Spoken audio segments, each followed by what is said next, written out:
Nezuro Sunday 15 January 2023 pane munhu akasvika kumagrounds, murume anga ari armed, akasvikira kugrandstand kunove kunogara some of our workers.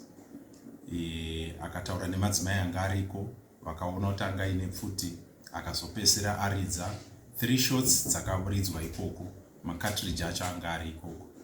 But as for vana vedu vari safe, hapana mwana waakataura naye, hapana murairidzi waakataura naye, saka vana vari safe. Mapurisa takazoaleta, takafona kupolisi, vakazouya vakaatenda scene.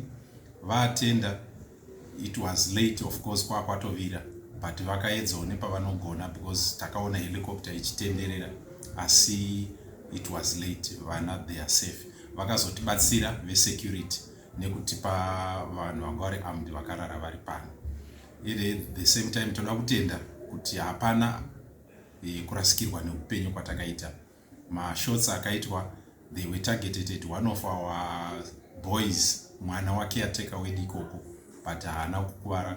I think akamumisa, saka tinotenda kuti hapana kurasikirwa neupenyu.